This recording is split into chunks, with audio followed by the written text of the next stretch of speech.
I mean, I really liked her as a person, but I also I really genuinely don't understand how she could have made such a basic error.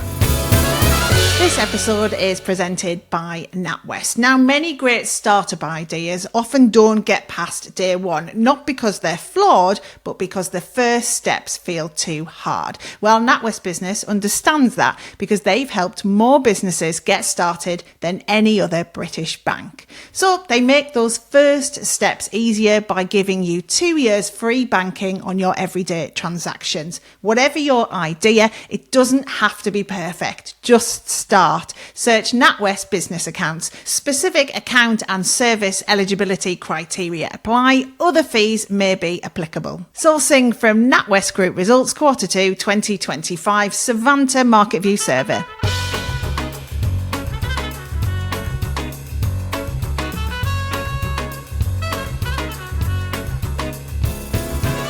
Hello and welcome to The Rest is Money with me, Steph McGovern. And with me, Robert Peston. Wow. Well, I feel like we always start our podcast with some, sense of a dramatic week. And here we are again, having had another dramatic week. I can see you shaking your head. So, Robert, what's it been like for you with, reshuffles, obviously the Reform Conference, people defecting from parties, prime ministers being binned off? It's been wild again. It has. I mean, Parliament's only been back for a few days, but it feels like a few months. An awful lot has happened. I interviewed Farage at the Birmingham conference on Saturday morning, and we can get on to my view of all that perhaps in the second half. But as you say, the big earthquake was the resignation of Angela Rayner. I mean, just on the sort of personal side of, her fall from grace, I still genuinely can't really get my head round the very simple, basic story, which is she buys a house or a flat in Hove, place next door to Brighton. She is told by two lawyers that they think she can classify it as her primary residence, which would mean she pays less stamp duty, but they both, one suggested she get proper tax advice and the other one recommended she get proper tax advice. She didn't. The ethics commissioner says that means she didn't uphold proper standards in public life, that she breached the ministerial code, and therefore she had to resign. And my goodness, when people are at the top of any institution, those sort of if only moments, they're sort of extraordinary, aren't they? I mean, what must she be thinking now? Why didn't she follow their advice? She must be thinking, because everything about her life would be so different if she just taken her lawyer's advice. I think that's the thing, isn't it? I think we can all make mistakes, but the whole point is when you get to the highest profile levels in society, you get the most scrutiny. So you've got to check everything on the way. Like, you'll be the same as me. I constantly will go through my tax returns and everything else countless times, get it checked loads of times, because I don't want to be on the front of the Daily Mail. And that's the thing here is totally, you can make mistakes, but I think at that level, you just can't afford to. As you say, one does relate it back to one's own conduct. And, as you say, I mean, my job is way less important than hers. But like you, I've always felt one had to be 100% scrupulous, because quite apart from anything else, even if you don't make it onto the front page of the Daily Mail for doing something dodgy, if we're holding people to account, we can't take what is sometimes a slightly ethical position if we ourselves are being dodgy. And so I genuinely am. I mean, I really liked her as a person. So I feel sort of sadness for her, a bit of empathy for her, just to see what will feel to her like a terrible disgrace. But I also I really genuinely don't understand how she could have made such a basic error. I know. I think for me, the saddest thing about it, politics aside, is just, I remember looking at the front bench after Labour got in and thinking, do you know what? I could have gone to school with her. Like, that actually looks like people that I've grown up with, you know. Obviously, well, that's a good thing, isn't it? Yeah, exactly. That's what I mean. For the first time ever, I thought that could be people I went to school with. And, you know, everyone's talked about her, you know, being a teen mum and growing up in a housing estate and how she's defied the odds to get to the top. And it's just such a shame that that dynamic has gone. You know, like I really did feel like that. Similar with Bridget Phillipson, you know, free school meals kid, grew up around here. And you're like, oh, whatever, you know, I don't necessarily agree with what she says politically, but I just thought, oh, that's great for as a role model. And you just, that's the thing that's really sad about it is just where she's come from. There is a sense in which this was a cabinet that slightly felt more like the country than previous cabinets, which were so dominated by people who went to fee-paying schools like Eton. Yes, exactly. So shall we have a look then at what this reshuffle means and kind of our take really on whether this is a good thing for the economy? Because there's a few things within it that we should definitely look at to do with workers' rights, to do with skills. The timings around all this reshuffle are interesting as well, aren't they? So Friday morning, I mean, actually from Thursday night, it was pretty clear to me that Angela Rayner was going to have to go. Friday morning, we're just waiting for the announcement. But I'm already being briefed, which is quite interesting, that although there'll be a reshuffle, one job will not change, and that is Rachel Reeves as Chancellor. And that job was never in play, which is quite interesting. And they wanted that out, and I'm assuming they wanted that out because had there been speculation, they might have worried, given, you know, that pretty much the most consistent thing that she talks about is, you know, sticking to the fiscal rules, not allowing debt to increase. I assume they worried that if there'd been a period of speculation about who the new chancellor might have been, maybe they thought, you know, gilt prices would fall a bit and there'd be a bit of instability in markets. Anyway, fascinating to me that Keir Starmer, despite the fact that there are plenty of people who think that Rachel Reeves could have done a better job over the, you know, past 15 months or so, nonetheless, her fate and Keir Starmer's fate are inextricably tied together. Do you think it might also be to do with her crying, and if he got rid of her, and having just lost another woman? And I know that the cabinet is made up with, it means there's more women in the bigger positions now with this reshuffle, but do you think it might also be because he didn't want to look like he was a bully? Because there was a lot of people at the time who, when she cried, said that makes her invincible in a way, because you can't get rid of a woman when that's happened so publicly. I don't know, really, if I'm honest. I mean, certainly had she gone, all those pictures would have come out again. And, you know, it would have been a very bad look for Keir Starmer at that particular juncture, just in that sort of perceptions space. But in the end, I think most people take the view you've just got to have the best you know, that's such an important job. You've got to have the best person in that job. We've got this massive budget coming up, as we've discussed at the end of November. He obviously thinks she is the best person, and we'll just have to wait and see whether his judgment is correct.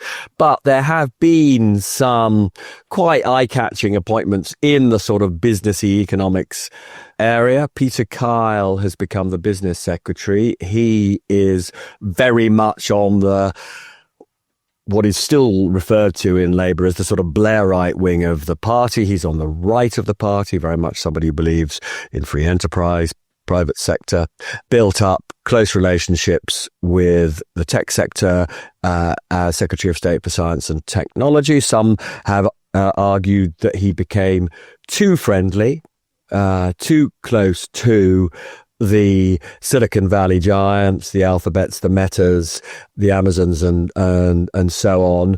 That relationship between him and, you know, as I say, the giants, including OpenAI in the AI space, just a bit too chummy. I would say his appointment is a signal to markets and to the private sector that Keir Starmer is not at this juncture moving in a leftward direction. Johnny Reynolds going, though, he was doing an all right job, wasn't he?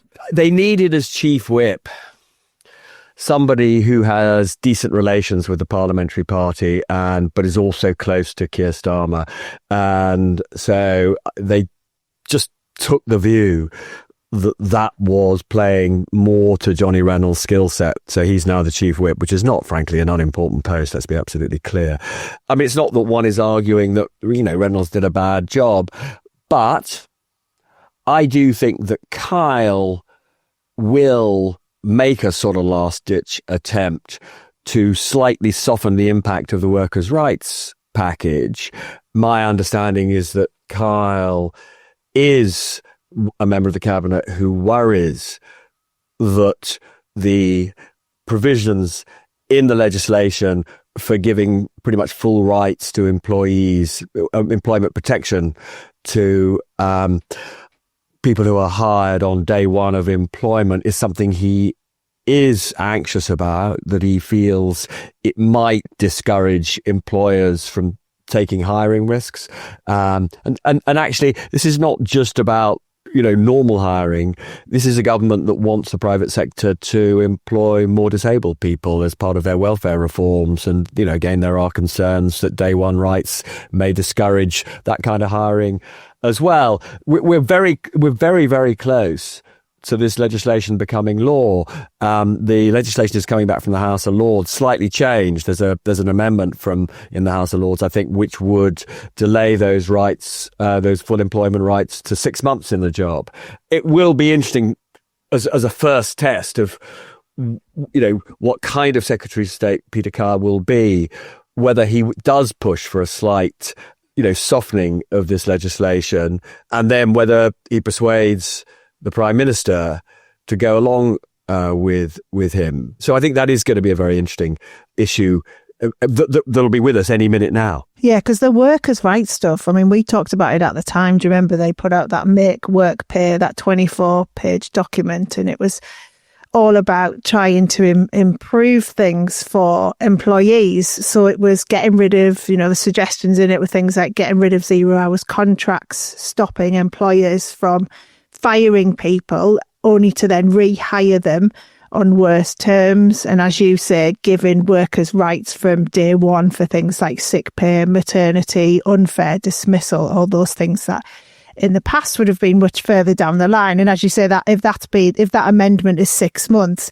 that's still a big risk for businesses to take on. You and I have both talked about, you with your charity and me with my business, about employing people. The problem is it's not any decent employer is very careful about who one hires, but sometimes people just don't fit in initially. And the problem, as you point out, is it's a risk issue. So you're going to get businesses who will go, well, hang on a minute, let's not take that risk on that woman who is potentially going to have a kid soon, or let's not take a risk on that person who's very different to who we'd normally employ. And that's not good for the economy, because you want employers to be diverse in who they employ, because that's better for everything. It's better for business. It's better for the prospects of social mobility and things like that. And the danger is having really strict workers' rights was making that difficult for businesses. And yet, of course, you've got to protect employees. You don't want them to be treated badly. But it felt like it was a lot of pressure on business to take that burden. And we know when that happens, businesses will look for either ways around it, or will avoid employing people because of it. So the interesting question is, now that she's gone and Justin Madders, who was in charge of this aspect of her department, has also been moved on, whether, the likes of Peter Kyle will amend the legislation so it feels to employers a bit less onerous to them. There have been a number of other changes, and there's one I wanted to ask you about. We've seen Liz Kendall go to become the new Secretary of State for Science and Technology, replacing Peter Kyle. Now, to be absolutely clear again, she is also on the right of the party. She's very, very much in favour of the private sector. She will work very closely with Peter Kyle. And actually, one positive thing about that change is, given the issues that you and I have talked about often about the problems for fast growing, particularly tech businesses in the UK, is getting scale up finance. Certainly my understanding is that Kendall and Kyle hope that because they know each other so well and get on well, in a sense, the science and technology department's relationship with these smaller growing businesses and Kyle's responsibility for the British Business Bank, and we had the head of the British Business Bank come on the podcast recently talking about the scale-up finance that they want to provide. It is possible that getting two like-minded ministers there will help a bit with the provision of this very, very important finance to the younger businesses that want to grow and become world leaders. But there's a knock-on from all of this, which is taking over at the Department of Work and Pensions is actually another minister very much on the right of the party, Pat McFadden.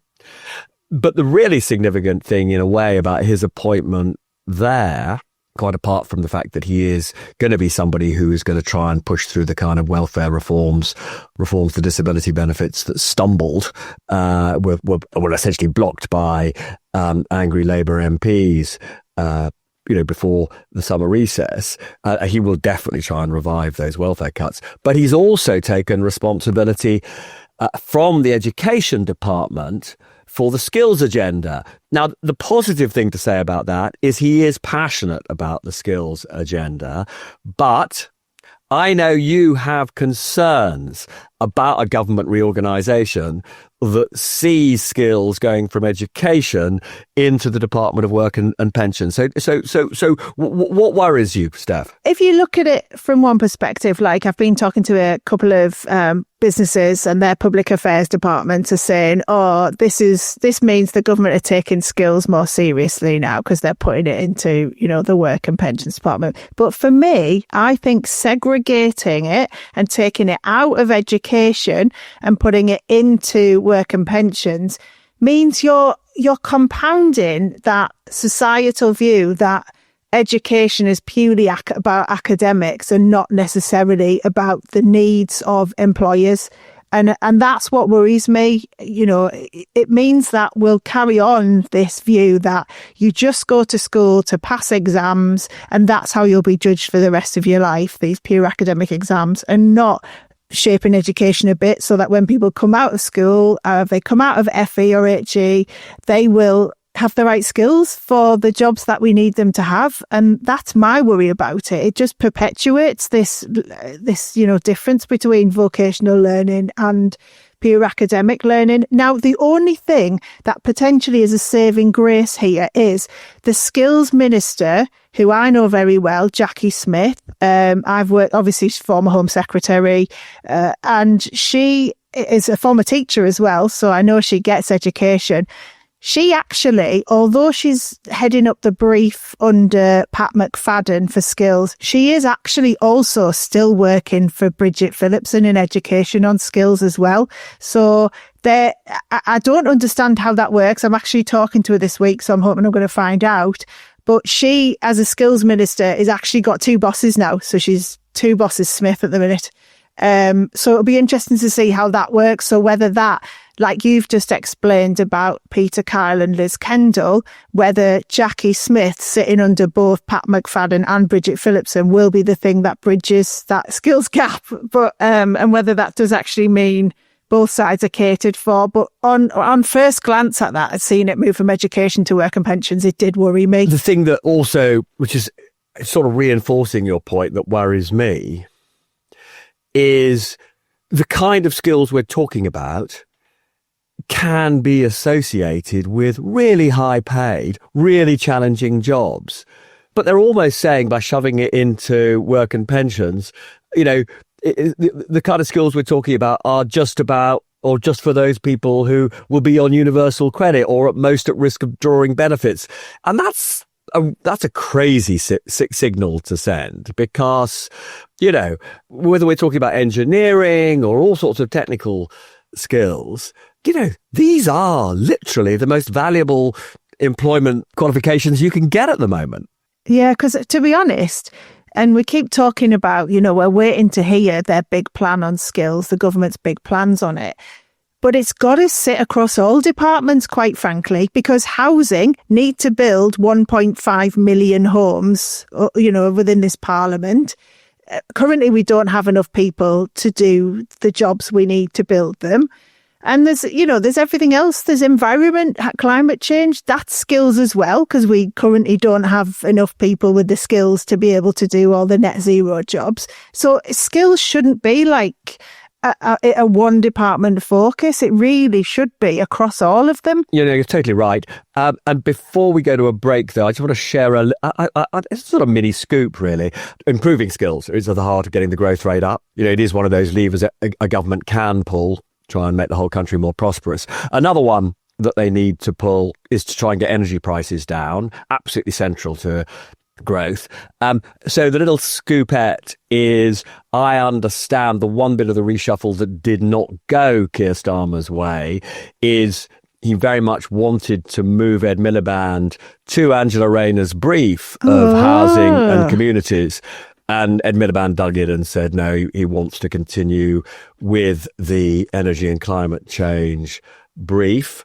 And so whether that will make some businesses a little bit pessimistic that getting energy costs down fast enough will happen is, again, something we're going to have to follow very closely in the coming weeks. He's making a big announcement soon, isn't he, Ed Miliband? Because he's been, I work with an engineering charity, and he's been desperate to announce whatever it is with us in a few weeks, the week beginning the 20th of September.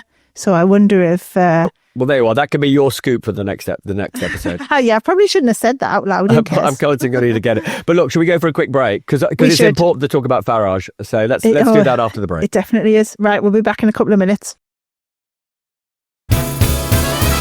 Welcome back to The Rest is Money. We're going to talk now about, it was obviously the Reform Party conference. I mean, I have gone down a dark hole of rewatching Andrea Jenkins walk on stage about 15 times now in a sequin jumpsuit singing Insomnia. It was I thought it was funny when Theresa May came out doing Dancing Queen that time, but this took it to a whole new level. And actually, it's an earworm, that song, so I've also had it stuck in my head for 2 days as well. But it was quite a moment. And then, of course, Nadine Dorries defecting as well to Reform. Jacob Rees-Mogg telling us his daughter's in it. Give us your take on it. You were there chatting to Nigel Farage, weren't you, on Saturday morning? So what did he say? So look, the first thing to point out, and it's implicit in what you've said, is this is by no means a conventional party conference. It feels a bit cultish, truthfully. It's a sort of, when you go there, it just feels like a great celebration of Nigel Farage.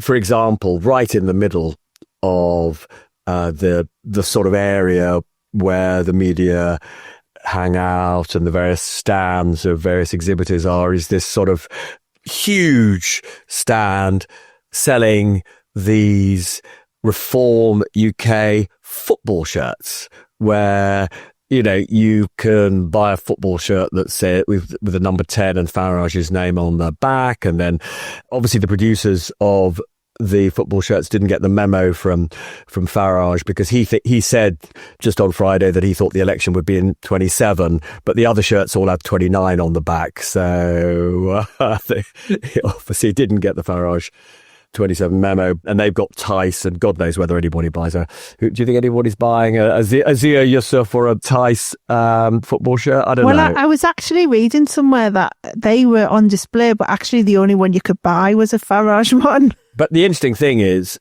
that when I was there, there's this massive, rather deafening announcement that Farage is coming down to sign the shirts. And do you know what they were charging? Have a guess. Go on. It's £100 a shirt, right? Wow. And they were queuing literally. I mean, the queue was huge. That's like Premier League. More than that, isn't it? I think it probably is rather more. So anyway, I go down to see him on Saturday morning. He is a phenomenon in UK politics, right? So he's got this television programme on GB News, right? And so I was interested in whether, he's just going to keep doing it all the way to the election. And, his response, which of course, if you want to win an election in the modern world, is the correct response, which is, yeah, of course he wants to do that. Because, he's looked at Trump and how Trump's, connection with American voters was very much built up, particularly on television. Farage, basically Farage's position is he'll do it for as long as the regulator Ofcom allows him to do it. Now, my assumption is the nearer we get to the election, the more anxious, Ofcom may, it's like in a field that he's got an unfair advantage. But truthfully, even if he gets knocked off GB News, look, you only have to look at the huge numbers of viewers that Piers Morgan has built up with his show, which is only on YouTube. I mean, if Farage just switches to YouTube, doubtless he will acquire huge numbers of viewers again. And once he's on YouTube, my understanding is Ofcom, it's out of Ofcom's hands. Yeah, like podcasts. He can continue to reach out in that way, completely free from any regulation by Ofcom. And actually, I suspect he will do it sooner rather than later, because potentially he could also make quite a lot of money for himself, detaching from GB News. And it is certainly the case. I mean, let's get on to the substance in a minute. But, one of the reasons he succeeds is because it's not just that he uses television. He uses media, particularly social media, so much better than pretty much any other politician in the UK. Reform and his TikToks, they have vast numbers watching them, and including vast numbers of young people. I mean, again, one of the things that's really striking, the interview I did with him for ITV, you can see all of it on YouTube and indeed on ITVX. And it starts with a little bit of a back and forth between me and him, a bit of a Barney between me and him, because I'm sort of teasing him about, the fact that, Reform has historically, all his parties have historically been protest parties rather than credible parties of government. And he then does this spiel about, but, we're no longer crusty old white men. We represent, and it's true. If you look at the opinion polls, once you're getting 30% plus support from the electorate, that is a pretty wide cross section of British people. I mean, truthfully, when I was there, it feels quite white male, but not totally. At the party on Friday night, which I didn't go to, believe it or not, the music and entertainment was provided by two of the Jackson 5. Did you hear they'd asked Morrissey and he wouldn't do it? They'd asked Morrissey to come and do the music. That's interesting. Why is that? Presumably because they eat meat. Well, no, he put out a statement. I think he said he wasn't party political and therefore he'd never do any. But it was interesting that they asked him, though, because that, again, it's really interesting, though, because this sense, and we've talked about this before, of playing to people's unease and then legitimising having an opinion on that unease, which would be seen as being divisive or not PC or whatever, and then popularising that, which has worked for Trump, it's working for Farage, but also that's that. And we talked about this actually when we were talking to Mariana about if you tell people that you're doing well, and then, you've got at the start, you've got the kind of opinion polls to show that a bit. But then that then carries it. So then you do well because you're telling everyone you are. And then people go, all right, yeah, no, they're doing really well. Okay, so it's self-perpetuating, which is what I think that's going to carry them here, is the sense that, like when I'm talking to people here, anecdotally, living in the Northeast, everyone's like, oh yeah, no, Nigel Farage is going to be the next Prime Minister. It's said as a done deal, which suggests that people might then go, all right, yeah, it's going to be him, I'll vote for him. I don't know, but it just feels like it's self-fulfilling, and it's a really smart thing to have that kind of positive and just telling everyone that is going to be what happens. He keeps talking about when I'm Prime Minister, not if. It's fascinating that people, are, as you say, have sort of factored it into their thinking as a given. It's certainly not true around Westminster, but around Westminster doesn't decide it. It's more around your way and just, obviously voters who decide it. He also does this thing better than anybody else, which, many would say is pernicious and which is often described as sort of dog whistle politics. So I asked him about this claim he made that he would stop the boats within 2 weeks. right? And that sounded like 2 weeks of Reform winning an election. He then clarified it and said 2 weeks of them passing the relevant legislation to pull out of the European Convention of Human Rights, pull out of various refugee conventions, and so on.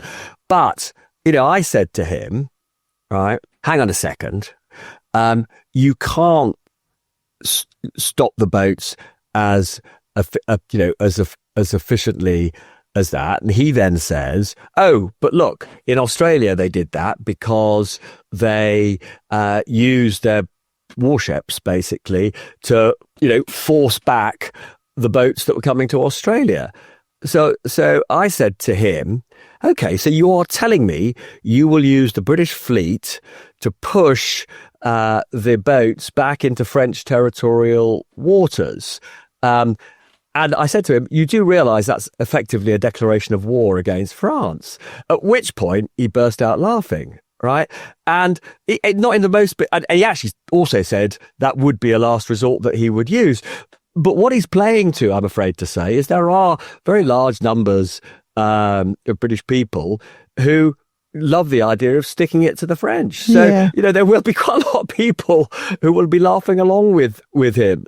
Even though, I have to say, I regard it as a really quite terrifying prospect, the idea that you would simply, without permission, go into, because just imagine if France, came into our territorial waters without permission, somebody like Nigel Farage would go absolutely ballistic. Yeah, it's the consequences aren't thought about. It's just the headlines that are given, but the headlines are the things that stick, not all the caveats. I should also talk a little bit about the sort of economic fiscal side of things, which I did talk to him about.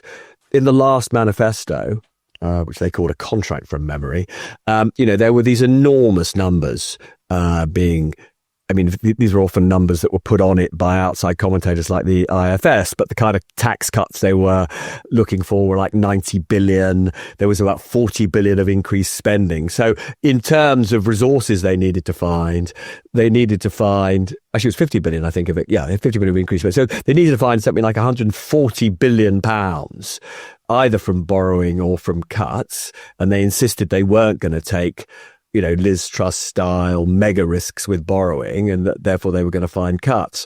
So I said to him, come on, you're obviously going to have to rip up everything you promised in 2024, because there's no way you can find 150 billion pounds worth of spending cuts. And what's quite interesting is he didn't say, no, we're definitely going to go back to the drawing board. He started talking immediately about Millet. Maybe in the end, this is something that Farage will do as a bold experiment. Millet promised absolutely extreme cuts when he was running for president. They were unbelievably unpopular when he pushed them through. But actually, Millet now looks really strong within Argentina. And although there's been a lot of pain caused, he looks really strong. And so, it is not beyond the realms of possibility that, Farage would come in and do some absolutely extreme do an absolutely extreme reorganization of the state. So you see, some people would say, obviously, we did not expect Labour to do Millet-style reorganization or Millet-style cuts. But I think it was reasonable when you've got the kind of majority that they had to actually be rather braver in their first year in terms of pursuing in particular an agenda that might have led to faster growth. And what's quite interesting to me is they weren't particularly courageous, but they are also chronically unpopular. It's very hard to see, even if they'd done some very controversial things, Labour, that they would necessarily be more unpopular today, having done, the kind of radical surgery that some would say was necessary. So anyway, I'm just wanted to leave as a sort of thought, which we can pick up again, that that if Farage is looking to Argentina, that is, potentially very significant. And I can totally hear people telling me down the pub, but, you say he hasn't got economic credibility, but, he's looking at what they did in Argentina and it worked there. So why wouldn't it work here? So you can see again, how that could be totally sold to you as as an argument. But I do think, though, it does feel, I'm not going to labour on this point, but it does feel like coming in with revolution rather than evolution is the way that a party who's, taken, with Labour coming back in after a long run of Tory rule, I do think revolution would have been the better option. And as you say, by not doing much and people not feeling like they've got any better, their lives have got any better, their popularity is waned anyway. So maybe that's the right thing to do. I mean, I think Reform are going to get in. I think they'll do all these mad things. It'll all go wild for a bit. They'll probably then get booted out, and then another party will come back in 4 years later. So we'll have a decade of madness, and then it will, like a kind of cyclical madness, and then it'll go back into being calm, and maybe some good will come from Reform being in, maybe some bad as well, and then it'll all shake down in about 10 years' time. But we're in for a wild time until then. It's certainly, I think, going to remain very volatile, not just here, but globally. But I do think, this, you might as well have been hung for a sheep as a goat in the kind of world in which we live. That is the sort of motto that any politician needs to cling on to, whether you're Farage or indeed Keir Starmer or Kemi Badenoch. And the prevailing mood of the country undoubtedly is sort of any kind of change is better than the status quo. Farage himself admits that they're not ready for government, that they haven't got the expertise. It's why they're, bringing in people from the, who were Tory ministers, because he says that he needs the expertise of your sort of, Nadine Dorries's and Andrea Jenkins, and presumably it's more than singing your way onto the stage that he's looking for. But I don't think we're in a world quite where all practical solutions are irrelevant. If in the end we're going into an election and it all looks, to use the technical phrase, batshit crazy, I don't think he'll win. So he's got to have some respectability. But I also think that whoever goes into the next election looking as though they are going to at least be bolder than we've seen from any government for years, will get a hearing from British people. Quick question. Do you think Boris Johnson will defect to Reform? I genuinely don't think so. I mean, it feels... I mean, you never know with Boris Johnson because, it is striking, Jenkins, Berry, Dorries, they were like the leading members of the Boris Johnson fan club. They've all gone over to Farage. It is, that in itself is sort of significant, but I don't know. You never know with Johnson, but I'd be surprised. Oh, yes. Interesting times. It really is. We should probably wrap things up there. So thank you very much for listening, but that's it for us now on The Rest is Money. Bye-bye. All the best. Goodbye.